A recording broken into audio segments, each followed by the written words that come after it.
வணக்கம். தமிழ்நாடு அரசு போக்குவரத்து கழகத்தோட ஓட்டுநர் மற்றும் நடத்துனர் தேர்வு பத்தி நீங்க எங்கிட்ட ஒரு வீடியோ பகிர்ந்திருந்தீங்க. ஆமா.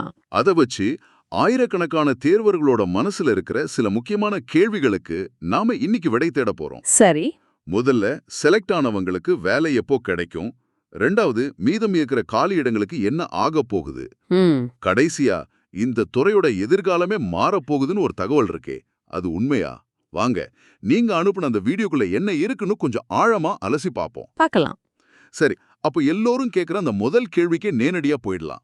தேர்வு செய்யப்பட்ட அந்த 1738 பேருக்கு பணி நியமன ஆணை, அதாவது அந்த அப்பாயின்மெண்ட் ஆர்டர் எப்போதான் கைக்கு வரும்? ஆமா, இதுதான் இப்போ முக்கியமான கேள்வி. ஏன்னா ஏப்ரல் மாசம் அப்ளை பண்ணி ஜூலைல தேர்வு எழுதி அக்டோபர்ல செய்முறை தேர்வு வரைக்கும் முடிச்சிட்டாங்க.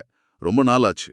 ஆமாம், இந்த தாத்திரப்பு தேர்வர்களுக்கு எவ்வளவு ஒரு மன உளைச்சல கொடுக்கும்னு நம்மளால நல்லா புரிஞ்சுக்க முடியுது.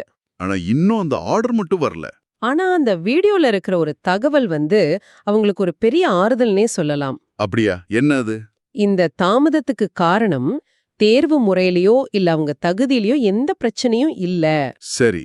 பணி நியமன ஆணைகள் எல்லாமே தயாராகி சம்பந்தப்பட்ட அமைச்சரின் கையெழுத்துக்காக மட்டும்தான் காத்திருக்குன்னு இந்த வீடியோ ரொம்ப தெளிவா சொல்லுது. ஓ, அப்போ இது முழுக்க முழுக்க ஒரு நிர்வாக ரீதியான தாமதம் தானா? நிச்சயமா. இது அரசு துறைகள்ல நம்ம அடிக்கடி பாக்குற ஒரு விஷயம்தான். பல நிலைகளை கடந்து ஒரு ஃபைல் இறுதி ஒப்புதலுக்கு போகும்போது இந்த மாதிரி தாமதங்கள் வரதான் செய்யும். ஆனா நல்ல செய்தி என்னன்னா, இது ஒரு முட்டுக்கட்டை இல்ல, ஒரு சின்ன வேகத்தடம் மாதிரி தான். சரி. அந்த வீடியோவின் படி டிசம்பர் இறுதிக்குள்ளேயே ஆணைகள் தபால் மூலமா அனுப்பப்பட வாய்ப்புகள் ரொம்ப அதிகம். ஓகே. அதனால உங்க பகுதி போஸ்ட் ஆபீஸோட தொடர்பில் இருங்கன்னு ஒரு நடைமுறை ஆலோசனையும் அதுல சொல்லப்படுது. சரி, டிசம்பர் கடைசியில ஆர்டர் வருதுன்னு வச்சுக்குவோம். அதுக்கப்புறம் என்ன நடக்கும்? எல்லாம் வேகமா நடக்குமா? அங்கதான் விஷயமே இருக்கு. இந்த அவசரத்துக்கு பின்னாடி ஒரு முக்கியமான காரணம் இருக்கு. என்ன காரணம்? ஆர்டர் கிடைச்ச உடனே கொஞ்சம் கூட தாமதிக்காம பயிற்சி ஆரம்பிச்சு வரப்போற பொங்கல் பண்டிகை காலத்துக்குள்ள அவங்கள வேலையில சேர்க்கணும்னு நிர்வாகம் திட்டமிடுறதா தகவல். ஓ, பொங்கல் பண்டிகைக்காகவா? ஆமா, யோசிச்சு பாருங்க. பண்டிகை நேரத்துல லட்சக்கணக்கான மக்கள் பஸ்ஸ நம்பிதான் இருக்காங்க. கரெக்ட். அந்த நேரத்துல கூட்ட நெரிசல்ல சமாளிக்க இந்த 1738 புதிய ஊழியர்களும் களத்துல இறங்குனா அது பொதுமக்களுக்கும் பெரிய உதவியா இருக்கும். நிர்வாகத்துக்கு ஒரு பெரிய பலம் தானே. ஆமால. சரி, அப்போ செவட்டான 1738 பேரோட கதை இது. ஆனா மொத்த காலியிடம் 3274ன்னு சொன்னீங்க. ஆமா. இன்னும் 1000க்கும் மேற்பட்ட இடங்கள் காலியா இருக்கே, அதுக்கு என்னதான் தீர்வு? அதுக்கும் அந்த வீடியோல ஒரு முக்கியமான தகவல் இருக்கு. சொல்லுங்க. மீதம் இருக்கிற இடங்களை நிரப்புறதுக்காக மறுபடியும் செய்முறை தேர்வுகள், அதாவது பிராக்டிக்கல் டெஸ்ட்ஸ் நடத்தப்பட இருக்கு. ஓ, 2வது ரவுண்டா? ஆமா. இதுல சுவாரஸ்யமான விஷயம் என்னன்னா, இந்த முறை அழைப்பு அனுப்பப்படுறவங்க பட்டியல் கொஞ்சம் வித்தியாசமானது. எப்படின்னு சொல்றீங்க?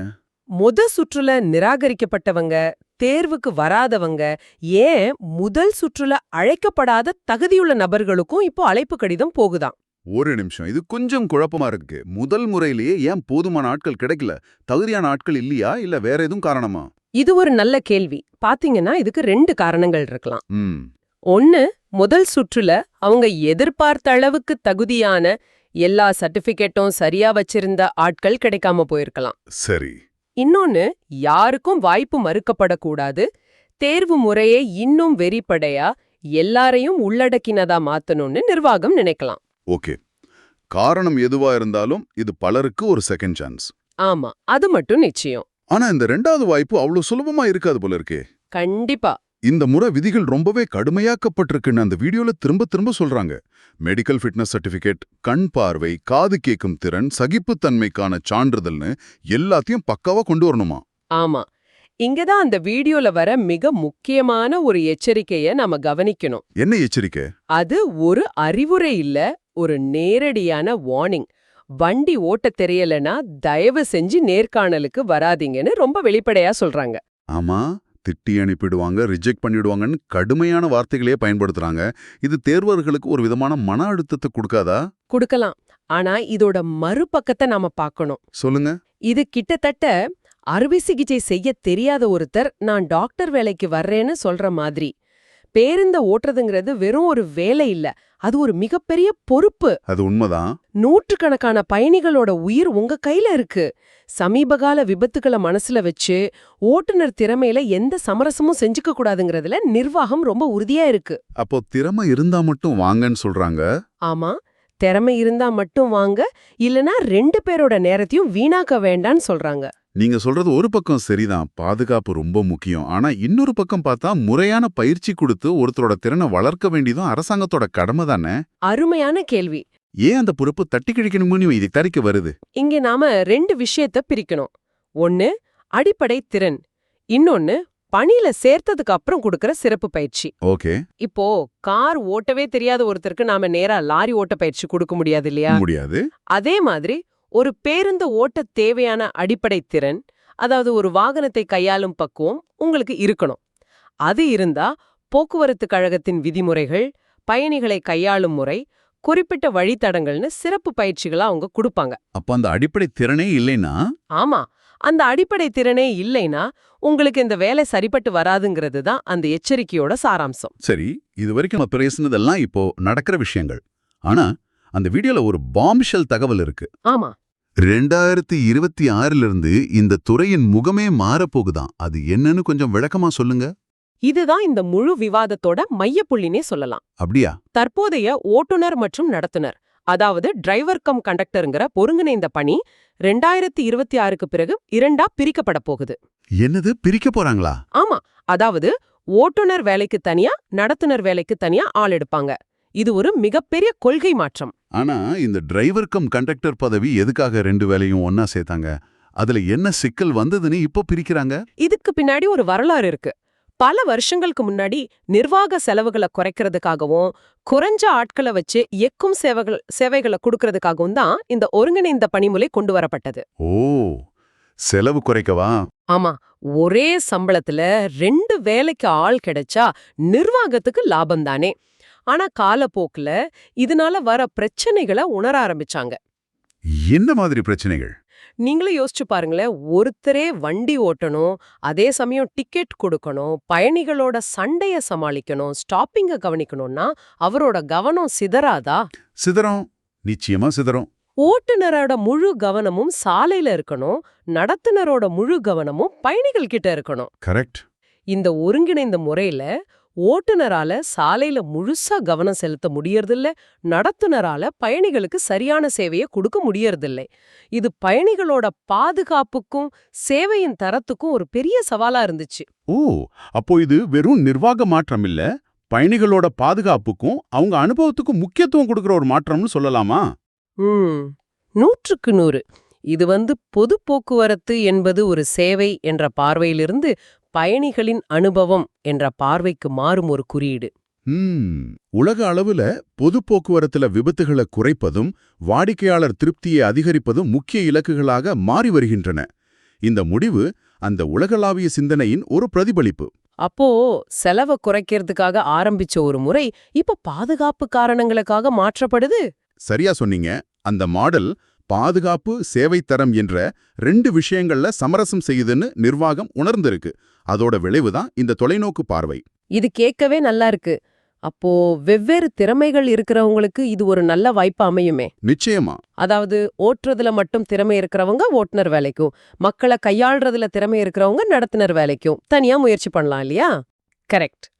இது ஒரு வகையில நிபுணத்துவத்தை, அதாவது ஸ்பெஷலைசேஷனை ஊக்குவிக்குது. எல்லா வேலையும் தெரிஞ்ச ஒருத்தரை விட ஒரு வேலையில சிறந்த ஒருத்தரால அந்த வேலையை இன்னும் திறமையா செய்ய முடியும். ரொம்ப அருமை. சரி, இந்த மாற்றத்துக்கு இப்போவே தயாராகணும்னு நினைக்கிறவங்களுக்கு அந்த வீடியோல எதுவும் ஆலோசனை இருக்கா? இருக்கு. குறிப்பா இந்த நடத்துனர் உரிமம், அதாவது கண்டக்டர் லைசென்ஸ் வாங்குறத பத்தி ஏதாவது சொல்லியிருக்காங்களா? இருக்கு. இதுதான் இந்த துறைக்குள்ள வர நினைக்கிற உங்களுக்கு ஒரு கோல்டன் டிப்ஸ்னே சொல்லலாம். ஓகே. ஓட்டுநர் உரிமம் வாங்குறது பத்தி நம்ம எல்லாருக்கும் தெரியும். ஆனா நடத்துனர் உரிமம் வாங்குறதுக்கு ஒரு முக்கியமான தகுதி தேவை. என்ன அது? தமிழ்நாடு திறன் மேம்பாட்டுக் கழகம், அதாவது TNSDC மூலமா நடத்தப்படுற முதலுதவி பயிற்சி வகுப்புல கலந்துக்கிட்டு முதலுதவி சான்றிதழ், ஃபர்ஸ்ட் எய்ட் சர்டிபிகேட் வாங்கணும். முதலுதவி சான்றிதழா? அது எதுக்கு ஒரு நடத்துனருக்கு? இது ரொம்ப முக்கியமான கேள்வி.